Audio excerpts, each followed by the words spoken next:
Hello and welcome to the sixth episode of our podcast miniseries on epistemic injustice. Today, we will attack the very interesting topic of psychiatric diagnosis with some interest in epistemic injustice, obviously. And for this episode, I again acquired someone to interview, somebody who knows a lot more about psychiatric diagnosis than me. So please introduce yourself a little bit and talk a bit about your project. Hello and welcome in your podcast. My name is Natalia, and I am PhD candidate in Institute of Archaeology and Ethnology of Polish Academy of Science. I will try to do my best, but just remember that I'm PhD candidate and I'm still in process of my research. And my research field is considered around neurodivergent groups of people, especially how they represent in social media, how they represent themselves. And generally, I would say that what I'm doing in anthropology field is medical anthropology and psychological anthropology. But it's always hard for me to put clear boundaries in these two fields. So I would say that's my research field. Okay, wonderful. It's great to have somebody here who has some additional knowledge on that. Of course, you're not omniscient and everything. We're all very well aware of that, but you know for sure more about the topic than me. So, what I would like to talk to you about is especially the function of psychiatric diagnosis as an interpretive tool. So, from my perspective, that is important to apply theory of hermeneutical injustice, but we don't need to go into the particular philosophical aspects right now. But so, first of all, would you say that psychiatric diagnosis is commonly used as a tool of interpretation of experiences?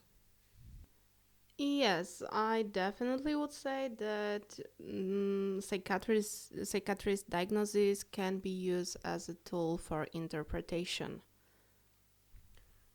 Okay, could you lay out, for example, how people, you're talking about neurodivergent people, so could you, for example, lay out a little bit how a diagnosis of ADHD could be helpful for somebody to interpret their experiences?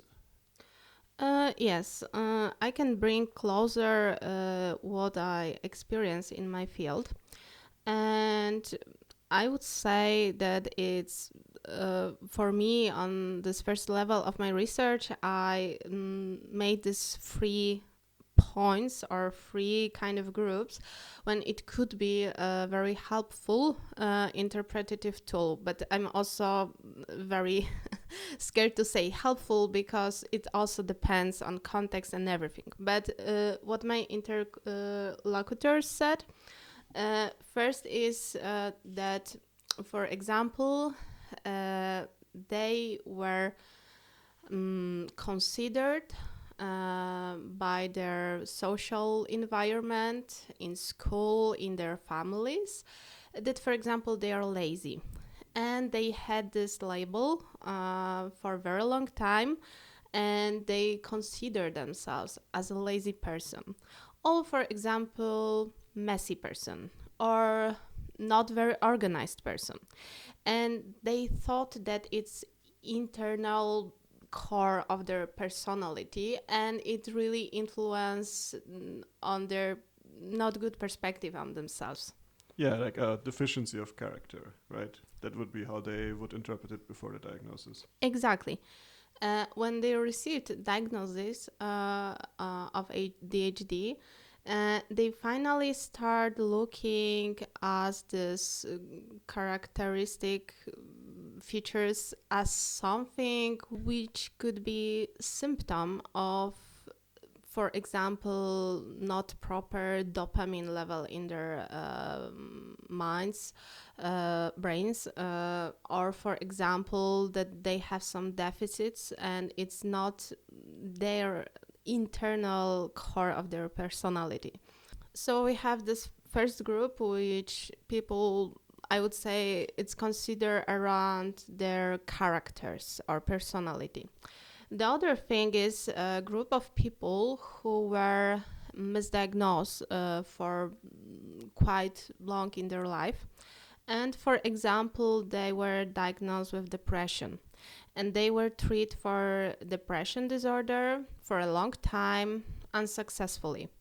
And it leads to another therapy and to another pharmacology treatment, and nothing changed, which also created this kind of feeling in them that okay, something, it has to be wrong with me on very deep level, because apparently nothing helped me, and for another person with depression it helps. Yeah, so I'm imposter, I don't have depression, or like I have so much something bigger like in my core of my personality that it's so wrong with me that it's just simply not working and it's just me. Yeah. Mm-hmm. And then they received diagnosis of ADHD, and it also was life changing for them because they finally could receive proper medical treatment and proper therapy, because it's also important that when disorder or but ADHD is not like, it's okay, it is disorder but different type, like neurodevelopmental disorder, but it's really hard to treat it the same as some personality disorder. Yeah, it's different based of this kind of things. So, for example, if that person going to therapy in psychodynamic therapy, for example, and try to dig and more in some history of childhood or something like that, and try to resolve some problems, and it still don't brings positive outcomes, because it's still not the core of their problem, at least not now. I'm not saying it cannot be, but it's on, I would say, more chemical level of your brain. Yeah, so therapy definitely should be directed for something else, in something else. So diagnosis helps a lot. I understand.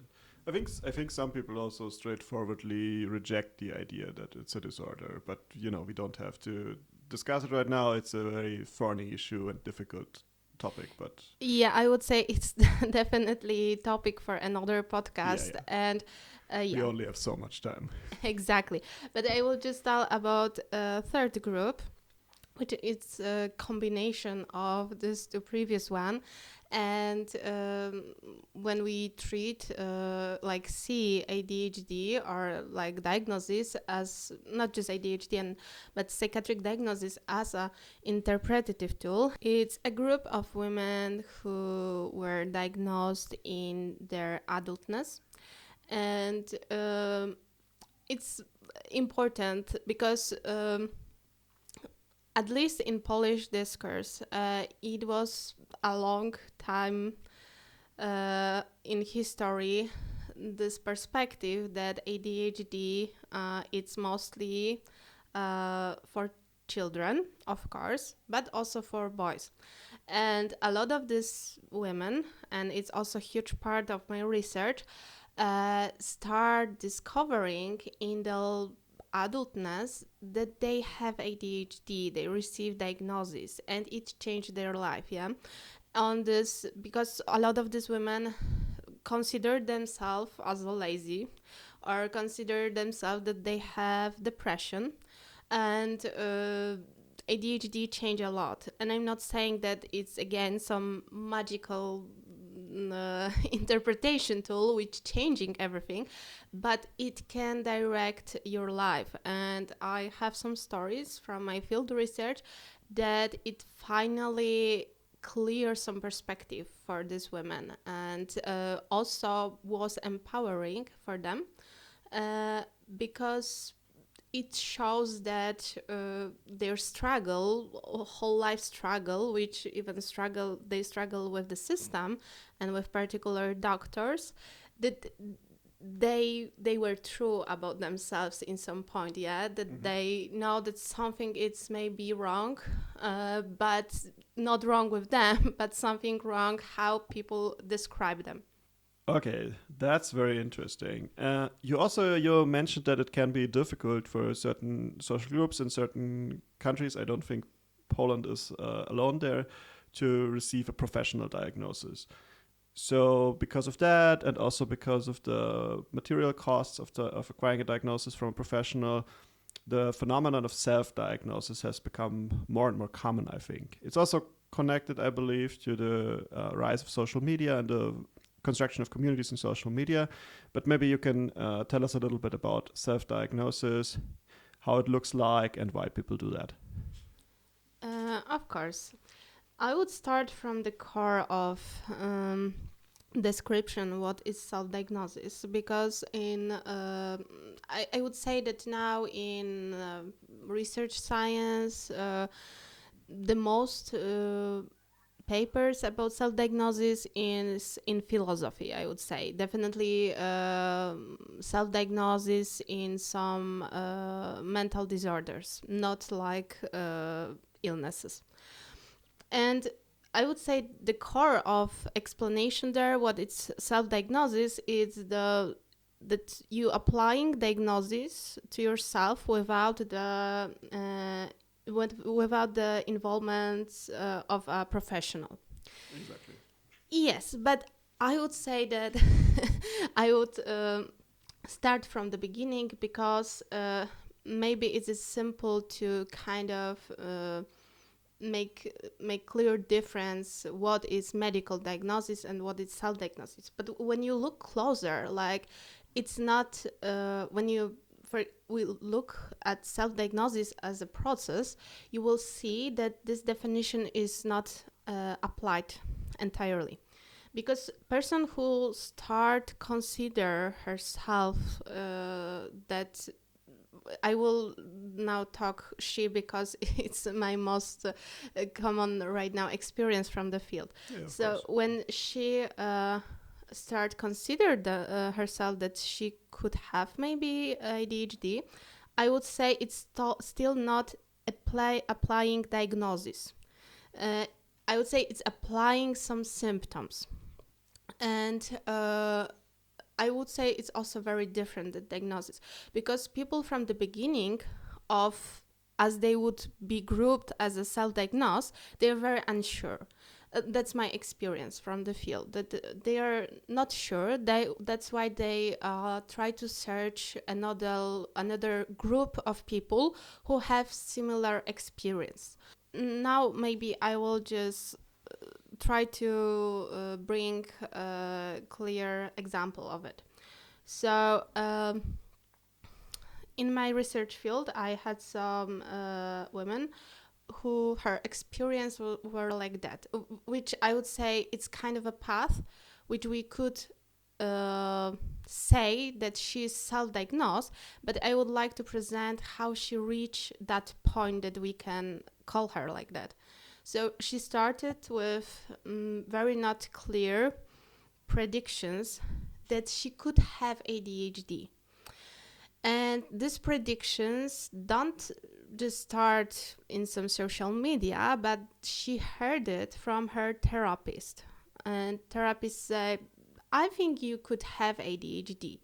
But she then didn't do anything with that, and also therapist didn't lead her properly to this point. But she like received this first impulse that okay, it could be ADHD. Then she started digging more in social groups, and she joined to the social group which I'm researching now. And people there encourage her to definitely make professional diagnosis. Yeah, they said, of course, but you definitely have to make this professional diagnosis. So she started, of course, participate in that group and also try to reach a professional diagnosis. But then she, because she didn't have enough money, she of course like faced some system wall, I would say, in Polish health system. That of course first you have to wait huge time in the queue to receive some appointment with professional psychiatrist. and therapist. But then she also received information from two of doctors that she definitely don't have ADHD because she's adult first, and again she's a woman. So and of course people encourage her, like she then said it on the group and people there encourage her, okay, try more because you definitely have to search proper doctor. But she just stopped because she didn't have enough capacity to do it more. So she just like I would say gave up about this medical diagnosis, but she didn't give up about her self-diagnosis, but even make it more stronger. So she reached that point that she could call herself self-diagnosed, and I would say that's this kind of path which like I think it's sometimes not proper represented in, for example, philosophical texts, when you have this self-diagnosis term and it seems something very solid, homogenetic, and which is very easy to describe. Now, you already kind of anticipated a little bit where my next question would go. So I will pick up a little bit on what you said and then still ask a little bit further on that. So obviously we kind of established that there's a lot of utility in getting a diagnosis, in interpretation, and then also, of course, in material therapeutic help, right? But also psychiatric diagnosis, be it professional or self-diagnosed, can come with some issues, as you just pointed out. So for example, a very common conception in diagnosis of ADHD would be that the paradigmatic patient is a young male patient, essentially, so that if you're female or if you're adult, this doesn't kind of apply to you, right? And that's obviously a big interpretive weakness. And of course, from my philosophical perspective, that is a kind of injustice, that this concept is for no good reason applied so unequally. And that does not defeat, but certainly diminishes the interpretive utility of diagnosis. I don't know if you have to add something on this general theme. What could be wrong about diagnosis in that sense? First is misdiagnosis. So as it could go in one way, that we misdiagnosed depression and we thought it's depression and it was ADHD. We also can thought that it was ADHD, but it was something else. I again have this one field example that women had CPTSD, so complex trauma from her childhood, which was not properly treated, and she kind of developed some response for this trauma. And this response of her brain, body, her actions and attitudes, I would say, for some signals from the surroundings, was very similar to ADHD. But they applied treatment for ADHD for her. It was not successful. So then she started digging more, and it was CPTSD. So first, I would say it's misdiagnosis.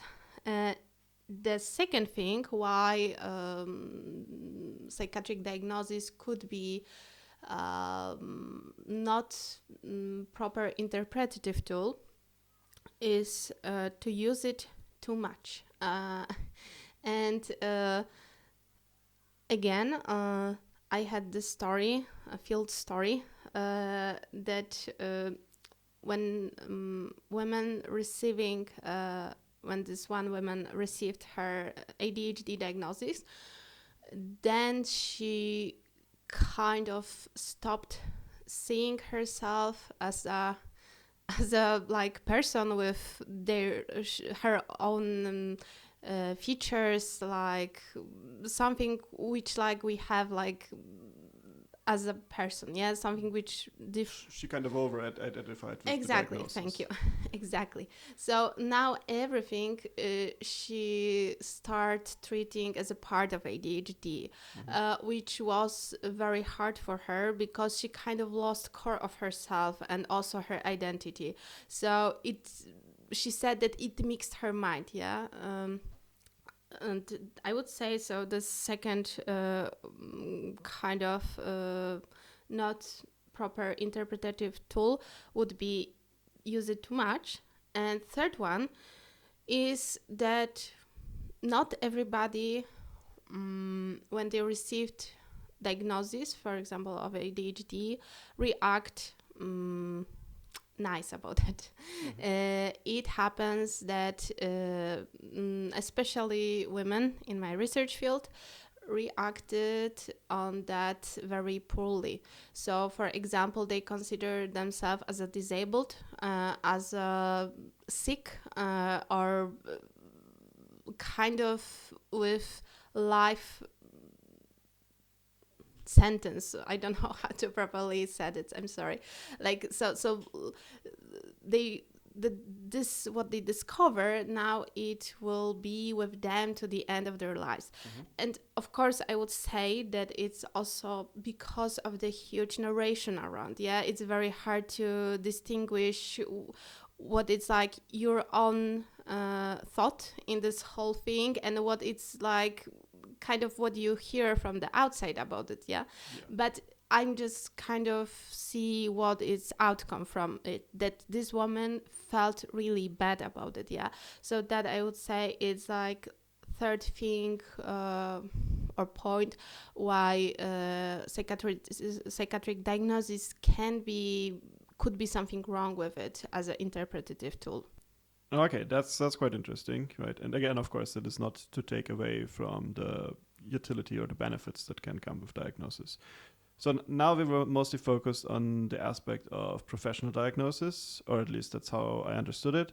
And maybe we can ask a similar question about self-diagnosis. Now, I learned that it's a lot more heterogeneous, it's a lot more complicated, a lot more socially involved than maybe we sometimes assume.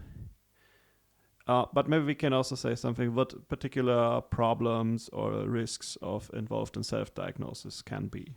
Of course, again, in this non-judgmental descriptive way that you prefer. Okay. So I would start from the core of the self-diagnosis, like it is not professional. And don't get me wrong, I'm not saying now that just professionals can say something about particular things, and I know that we have a society of experts, but I think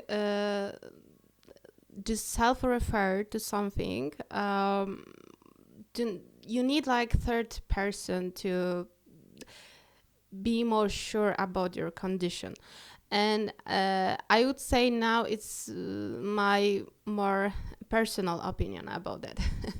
And I would, but what I'm also like looking at my research field, I would say that in this social groups, people who are coming with self awareness or diagnosis about themselves, they're always encouraged by other participants to reach medical diagnosis, because that's, I would say, kind of proper way of treatment yourself if you choose to this narration in psychiatric discourse, yeah, because you refer to something which is like clear disorder, yeah, neurodevelopmental disorder, and it has huge component in psychiatric narrations. So you should kind of refer to this psychiatric proper diagnosis. That I would say that what this is like the core of it. So, but you're saying that is what people in these social media communities tend to tell people who come there with a self-diagnosis. Exactly. Yeah, that's what I'm observing there. Because, like, what is wrong more about it, I would say it's very the same what I say about normal psychiatric diagnosis. But just imagine how it easily to misdiagnose something even in proper medical discourse, yeah. And of course I'm saying improper medical treatment, not that, because we of course know that it could be doctors who just take you for 15 minutes and they give you some diagnosis, but I'm saying about proper deep interview and few hours of this diagnostic process. Yeah. And it still could be wrong. So definitely it could be wrong something when you do it by yourself, yeah. So I would say in general, in every aspect, you need help of other person, and it's the best to ask for help for some person who is very knowledgeable about the field, yeah. So that's my opinion. Okay, thank you. That's all great. So now, of course, I directed the conversation to the topics that are most interesting to me, and thank you very much for indulging me in that. But I just wanted to give you the opportunity at the end to also add something like of yourself that you may want to say on the general topic that you're working on. Okay. I would just say that what we spoke right now about,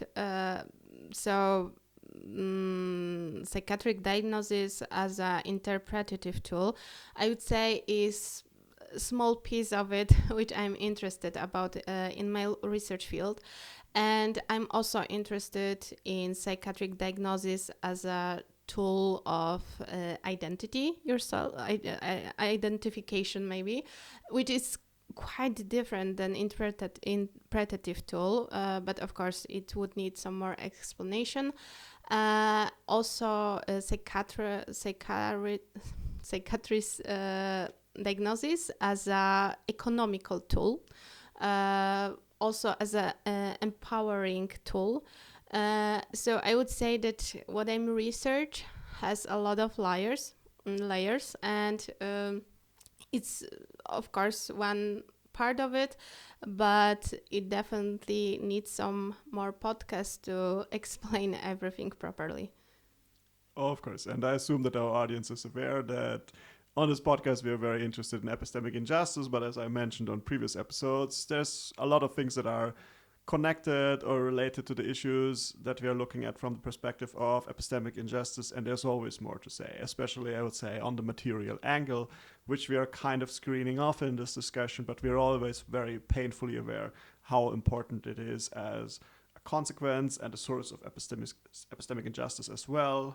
And this is, of course, just as true for issues with psychiatric diagnosis. So thank you very much for the interview, Natalia. And I'm saying goodbye for this episode of the Epistemic Injustice Podcast.